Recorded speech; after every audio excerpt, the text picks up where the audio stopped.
Untuk menikah itu menurut saya harus kuat dulu dari segi mental apapun, karena dulu waktu saya kecil sampai ya dewasa itu yang saya tahu tentang pernikahan itu ya chaos gitu kan. Wow. Jadi saya benar-benar gemeter ketika melihat kechaosan itu gitu kan. Nah, saya nggak ingin generasi seterusnya seperti itu gitu. Jadi saya memurnikan diri saya seperti film ini. Bisa dibilang ini seperti kayak terapi berjalan.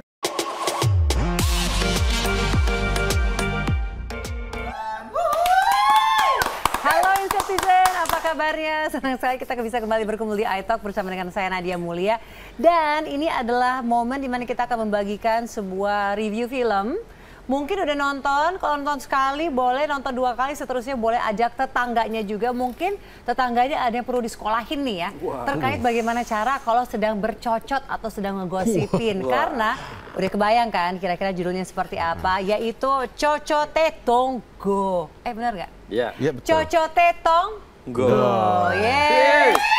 Sudah hadir bersama kita ada sutradaranya sendiri Mas Bayu Skak, dan juga ada Mas Denis Adiswara yang berperan sebagai Lucky. Kurang laki tapi ya. Oh iya, lebih ke kuli bahkan. Ini banyak penontonnya nih, luar biasa nih, ganteng-ganteng cantik nih. Aku suka deh acara ini. Sumpah. Hai. Energinya luar biasa ya. Ini tidak kasat mata nih, ada yang tahu nih ada berapa di sini ya. Nah, udah kebayang nggak sebenarnya dari judulnya aja seperti apa, yang bikin filmnya kayak gimana, yang mainnya seperti apa kan ya? Sumpah, gua traktir nonton deh pada dah. Banyak banget ya? Iya. Banyak banget, emang energinya kayak gitu banyak banget, dan mereka juga excited ya kalau diberikan opsi untuk bisa nonton film yang berkualitas, bikin ketawa, ya kan? Tapi emang kalau ngeliat film ini kayaknya emang roller coaster emosi ya, lucunya udah pasti ada. Tapi kalau ngomongin mengenai masalah rumah tangga, benar, apalagi sulit punya anak, itu isu yang sangat sensitif loh. Benar. Gitu loh. Jadi gimana sih, kok mulai dulu deh dengan kok bisa kepikiran itu yang dijadikan topik pembahasan, itu kan sensitif isu banget. Kalau ngomongin mengenai omongan tetangga itu kan apapun juga jadi bahan omongan gitu loh. Tapi kenapa kok yang itu yang diangkat? Kenapa yang gitu itu? Ya? Oke. Mungkin dari saya sebenarnya untuk bikin film ini adalah upaya saya untuk juga menjawab apa-apa saja yang ditanyakan ke saya. Kalau saya tuh cenderung kayak di usia saya yang udah 30 ke atas tapi belum menikah kan, kapan nikah? Kapan nikah? Ntar kalau udah nikah, kapan punya anak? Kapan punya anak? Kapan punya anak? Gitu kan. Tidak tersadar bahwa kalimat itu kan ringan untuk diucap, tapi dampaknya ke orang yang menerima itu juga, waduh, kan tidak ada di, kalau katanya Mbak Asri, aku izin Mbak Asri mengambil kata-katanya Mbak Asri, you're not in my shoes. Jadi kamu tidak di sepatuku, jadi kamu nggak tahu bagaimana yang terjadi di aku gitu loh. Kalau saya sendiri kan ada semacam trauma, kenapa saya tuh untuk menikah itu menurut saya harus kuat dulu dari segi mental apapun, karena dulu waktu saya kecil sampai ya dewasa itu yang saya tahu tentang pernikahan itu ya chaos gitu kan. Wow. Jadi saya benar-benar gemeter ketika melihat kechaosan itu gitu kan. Nah, saya nggak ingin generasi seterusnya seperti itu gitu. Jadi saya memurnikan diri saya seperti film ini kan, karakter utamanya yang istrinya Mas Denis itu Murni. Nah, itu kalau dari saya. Kalau dari Mas Denis sendiri, malahan dari kehidupan aslinya gimana Mas Denis? Silakan cerita. Ini lumayan bisa kita kupas nanti ya buat tayangan insert ya. Silakan Mas Denis. Mungkin kebetulan sutradara Bayu Skak ini memilih saya karena saya juga sedang program anak gitu. Dan bertahun-tahun masih belum ada gitu loh. Dan memang sih yang namanya apa ya, ajakan atau apa ya, mulutnya orang-orang kan kayak gitu kan. Kapan punya anak gitu. Dulu malah gini, kapan kawin Den? Nikah. Begitu udah nikah, kapan punya anak gitu. Masih susah. Kalaupun nanti punya anak pun gitu, pasti akan ditanya lagi Nadia gitu. Kapan beli pabrik gitu. Loh, kan nggak tahu.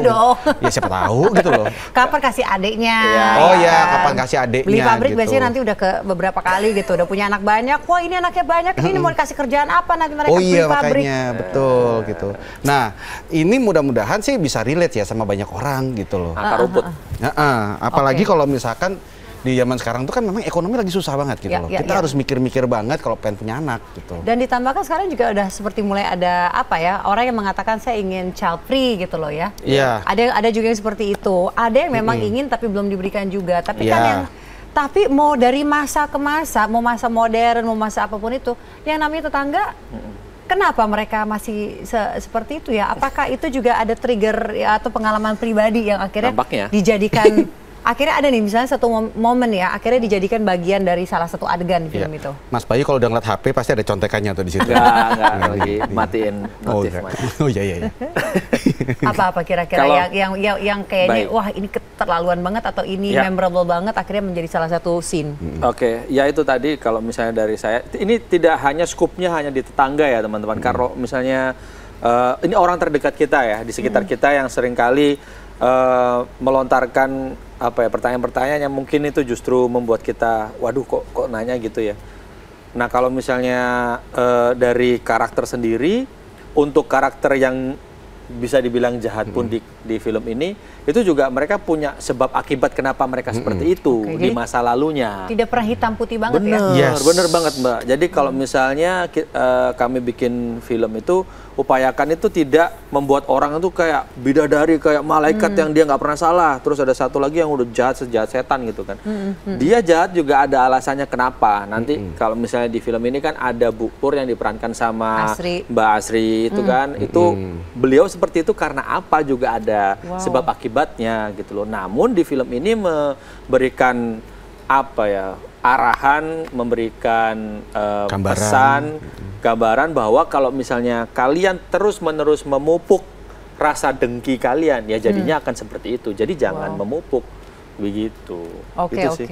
Nah terus kalau Denny sendiri, kenapa akhirnya kamu tertarik untuk menerima tawaran di sini? Karena again ya, ini kan sangat relate dengan kamu. Sama istri gimana? Sempat ada diskusi nggak? Karena kan Pertanyaannya ya ampun, acara apa ini?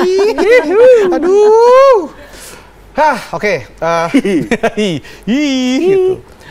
Jadi Nat, awalnya saya ragu untuk menerima pekerjaan ini. Serius. Ketika Lihat skripnya. ngelihat skripnya, melihat sinopsisnya, itu terlalu dekat Iya. dengan apa yang saya alami. ya.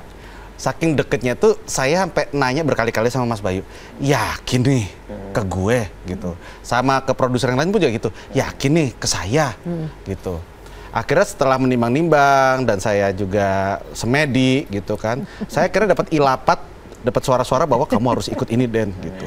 Akhirnya saya terima pekerjaan ini. Oke. Tapi saya minta tolong sama para produser dan sutradara, yaitu jangan bilang istri saya ya, Bohong. naskahnya seperti apa. Serius? Serius. Gitu. Yang bener lah. Terus Iya. ketika Bahkan akhirnya- sinopsisnya pun juga jangan. Iya. Jadi kalau misalkan selama mau syuting gitu, saya nggak bawa istri saya. Dan ketika istri saya tanya gitu, kamu syuting film apa? Cocoti Tonggo, filmnya Bayu Skak. Bacotnya tetangga. Bacotnya tetangga, tentang tetangga-tetangga gosip gitu deh, lucu gitu. Komedi. Syutingnya berapa lama? 2 minggu? 23 hari di Solo. 23 hari di Solo. Iya. Istri nggak ikut ke Solo? Istri nggak ikut ke Solo, istri nggak megang naskah dan ya udah saya akhirnya ya syuting dengan teman-teman dengan lebih bebas dan bisa dibilang ini seperti kayak terapi berjalan. Terapi berjalan, tapi usai terapi ketika istri mengetahui sinopsis dan sebagainya, itu butuh terapi lagi dong? Gini, ketika saya ngomongin itu kayak terapi berjalan, soalnya gini, Nat, karakter Lucky kan saya yang meranin, karakter Murni itu yang memerankan Ayusita. Nah, semua dialog dan semua logika dari karakternya Ayusita itu sebenarnya mewakili saya. Jadi In real life. banyak diskusi juga ya untuk pengayaan karakter. Iya. Betul. Jadi ketika ada adegan di mana saya berdebat atau berargumentasi melawan Murni, Ayusita sebagai Murni, itu kayak saya lagi debat sama diri saya sendiri gitu loh. Takut loh. Takut loh. Ini kamu yakin ini terapi ya? Ini bukan lebih memperdalam ini? Ini gara-gara dia nih makanya. Ini gara-gara dia nih. Gitu loh. Ini yang saya takutkan akhirnya terjadi dan ada di trailer tuh ada adegan di mana mereka saling berdebat kan. Yang waktu lagi di mobil travelnya itu, bukan? Di mobil travel, terus saya pakai bathrobe gitu kan. Pakai jubah mandi gitu. Itu setelah adegan tersebut di take gitu. Itu saya sampai keluar saya menyendiri dulu. Wow. Gemeter saya. Wow. Saya jadi kayak ngerasa kayak jangan-jangan ini yang dirasakan istri saya ketika lagi debat sama saya gitu. Gila. Jadi kamu mendapatkan, iya benar terapi, tapi sebenarnya kamu mendapatkan perspektif dari istri kamu karena mungkin di rumah tangganya sendiri kan kamu perannya sebagai suami kan. Betul. Tapi gitu. di sini karena kamu juga ikut diskusi tentang Murni seperti apa, Ya. Kamu Iya. jadi menyelami isi pikiran dan hati Benar. istri kamu. Dan istri saya baru tahu ceritanya tentang apa Nah, ketika Premier. Gala premier. Gala premier ketika semua orang sudah nonton, disitulah istri saya tahu ceritanya tentang apa. responnya? Ya ngobrol panjang lah. Ngobrol panjang lah malam itu. Sebelum besoknya kita berangkat tur lagi ya. Isi obrolannya kalau boleh tahu apa? Apa nanti akan dijadikan spin-off-nya film keduanya nih kayaknya? Ya, apa ya? Pertama yang dia ngomong kayak familiar ya, mirip ya. Familiar ya, mirip Wah, ya. masih ini ya. Dan saya juga perhatiin ketika film itu ditayangkan, saya kan juga ngelihat dari kursi penonton bahwa dia menangis ketika di adegan-adegan tertentu gitu.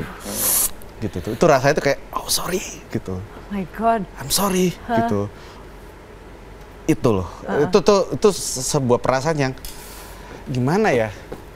Pernah nggak sih Nadia jujur sama seseorang tentang hal yang mungkin tidak enak, tapi pakai toa? Rasanya tuh kayak gitu. Rasanya tuh kayak gitu. Belum, dan semoga tidak akan pernah ya, karena wow, dari itu kejadiannya pada saat lagi premier lagi rame juga ya. Dan toanya itu speaker Dolby all around you. All around you.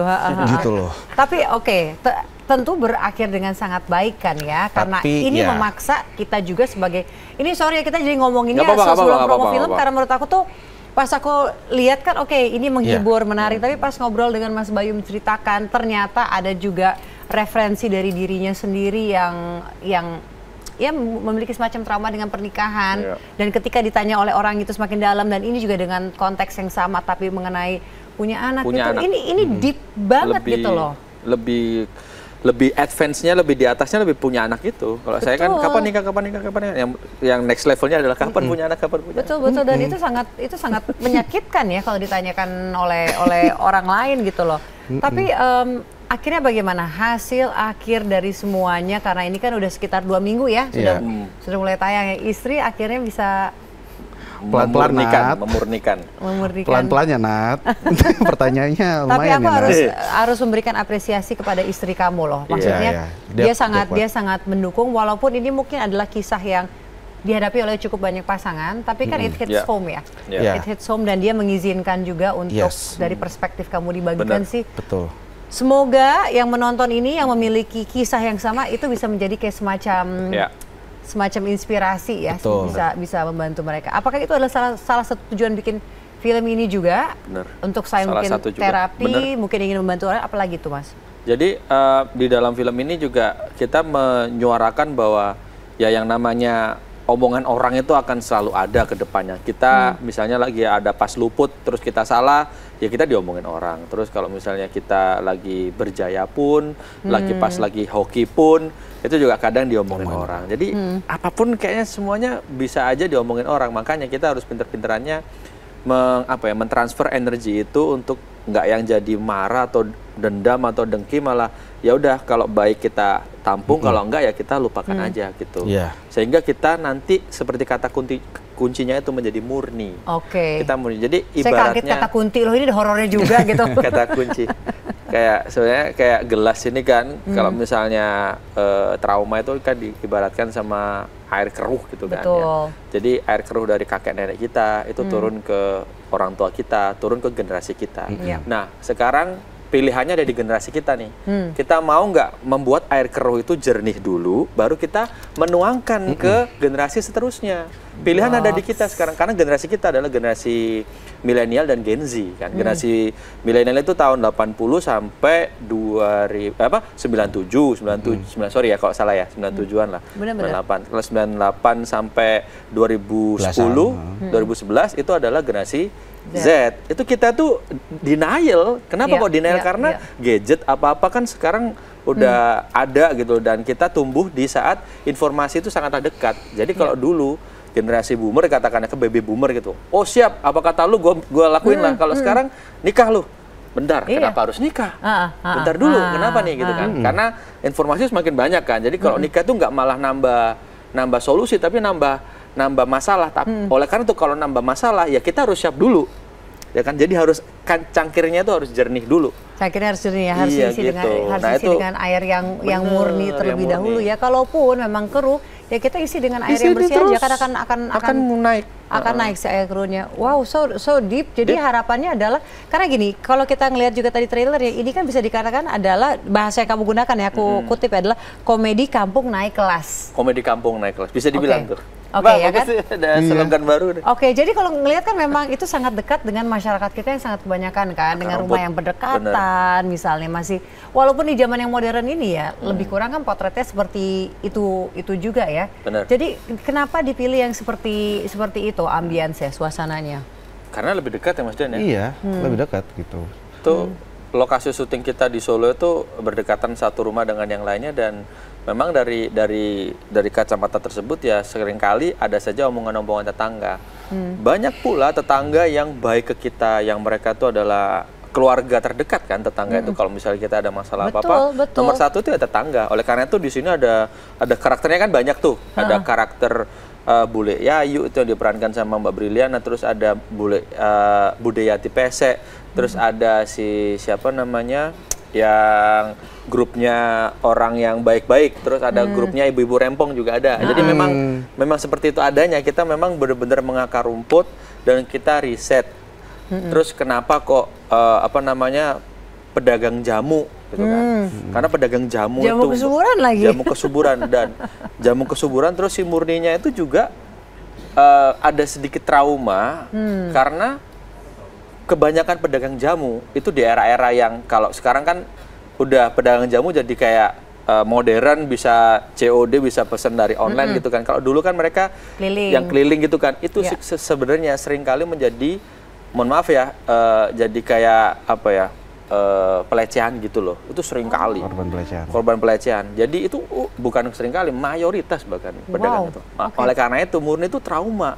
Aku kok lahir terus ibuku tuh nggak punya suami, terus jadi dia tuh takut gitu loh kalau misalnya nanti dia melahirkan anak yang juga seperti dia gitu. Jadi kami tuh juga lumayan dalam juga untuk meriset itu. Gak lumayan sih, ini dalam banget sih. Dan sepertinya banyak orang yang mungkin memiliki trauma, whether they know it or not, mereka mau face it or not, ya mungkin akan ke-trigger juga ya untuk bisa ngeliat ini. Kalau Denny sendiri dari seluruh proses syuting, apalagi ya baru tahu ya sedemikian dekat dengan kamu dan istri ya. Apa momen yang paling memorable, yang paling dalam konteks yang positif, dalam konteks yang bikin terhenyak? Oke. Kalau misalkan tadi sedikit nambahin dari Mas Bayu ya. Bisa jadi ini salah satu film yang menurut saya risetnya tuh lengkap gitu. Berapa bulan lo risetnya?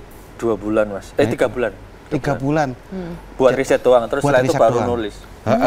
Jadi ketika ditulis, datang ke saya, itu benar-benar kayak saya tuh ngelihat realita masyarakat tapi dibawa ketawa, gitu, dibawa ketawa. Dan ketika kami kemarin promo meet and greet di beberapa kota, kita kaget loh. Ada beberapa penonton tuh yang ternyata ketika kita bikin sesi tanya jawab, mereka tuh ngerasa relate, nangis. Mas, aku juga lagi program dan aku juga lagi diomongin tetangga. Ya Allah. Mas, aku juga ngerasain ketika tetanggaku begini-gini. Mas, aku juga ngerasain ketika saudaraku di grup chat begini. Mereka juga jarang nangis gitu. Dan kita kaget gitu loh. Mereka mau seberani itu jujur di depan banyak orang. Gitu.